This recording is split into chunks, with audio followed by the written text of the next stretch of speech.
Hello all, welcome to my channel. ఈ short video వచ్చేసి lunch టైంలో నేను చేసిన పిండపు రొట్టి తర్వాత అనపకాయల కూర అనమాట. ఈరోజు మీకు పిండపు రొట్టి అంటే ఇది బియ్యం పిండితో చేస్తారు. బియ్యం పిండి అంటే రైస్ ఫ్లోర్ అనమాట. సో అది ఎలా చేయాలో మీకు చూపిస్తాను. సో మార్నింగే పితికిబేళ్ళ కూర అయితే చేశాను, అంటే అనపకాయల కూర అనమాట. సో ఈ మధ్య మేము లంచ్ టైంలోనే ఎక్కువగా టిఫిన్స్ చేసుకుంటూ ఉన్నాం అనమాట. మార్నింగ్ పిల్లలు వెళ్ళే టైంకి అవ్వడం లేదు చేయడానికి బ్రేక్ఫాస్ట్ టైంలో.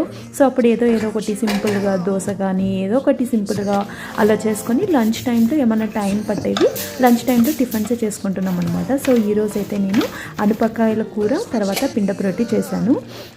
చెప్పాను కదా, మా అత్తయ్య వాళ్ళు అనపకాయలు కూడా పంపించారు అనేసి. సో ఈరోజు చేశాను అనమాట అవి. సో ఈ పిండిని ఎలా ఉడకపెట్టుకోవాలంటే 1:1.5 అనమాట. సో ఒక గ్లాసు మీరు రైస్ ఫ్లోర్ తీసుకుంటే 1.5 గ్లాస్ వాటర్ వేసేసి అవి బాయిల్ అవుతున్నప్పుడు కొంచెం సాల్ట్, ఆయిల్, ఒక స్పూన్ ఆయిల్ కూడా వేసేసి రైస్ పౌడర్ని వేయాలన్నమాట. అన్నీ ఒకేసారి వేసేసిన తర్వాత కొంతసేపు ఒక 10 to 15 minutes మనం దీన్ని ఉడికించుకోవాలి. సో ఇలా ఉంటలు లేకుండా ఉడికిన తర్వాత మనకు you have to need it అనమాట. బాగా నాదాలి. సో బాగా నాదాలన్నమాట. సో అప్పుడు అది బాగా జిగుటుగా అవుతుంది. మనం అప్పుడు దాన్ని మంచిగా తిక్కోవడానికి వస్తుంది. చపాతీలాగా కూడా తిక్కునే రకంగా కూడా పిండి అనేది ఉడుకుతుంది అనమాట. సో మంచిగా ఇలా నాదుకొని బాగా నీట్ చేసుకోవాలి. You have to need it. So తర్వాత చిన్న ఉండలుగా చేసేసుకునేసి ఒక పేపర్ కవర్ వస్తుంది కదా, ఓలికలు అలాంటివన్నీ చేసుకోవడానికి, ఆ కవర్ మీద కొంచెం ఆయిల్స్ అప్లై చేసేసుకొనేసి రోల్ చేసుకోవాలన్నమాట. సో మరీ చాలా పల్చగా కాదు, మీడియం సైజులో చేసుకోవాలి. సో పిండి ఉడికిన తర్వాత దాంట్లో కొంచెం జీలకర్ర కూడా వేసుకొని అంతా కలిపెట్టుకొని తర్వాత చేత్తో నాదుకొని ఇంకా మామూలుగా ఈ పేపర్ మీదనే అనమాట తిక్కేసి కాల్చుకోవాలి. సో ఇది పిండపు రొట్టి చేసే విధానము.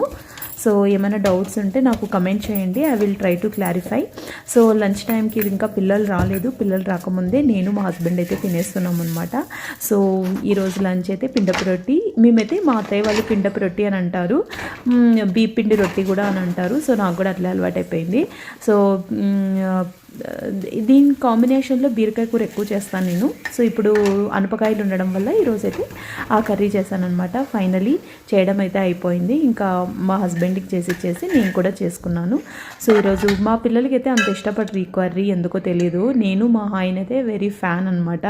One of the best curry and recipe మా అత్తయ్య చేసే దాంట్లో ఇది.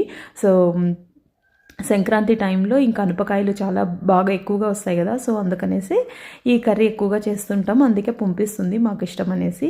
సో ఇది ఈరోజు మేము చేసుకున్న లంచ్ టైం అనమాట. Bye bye.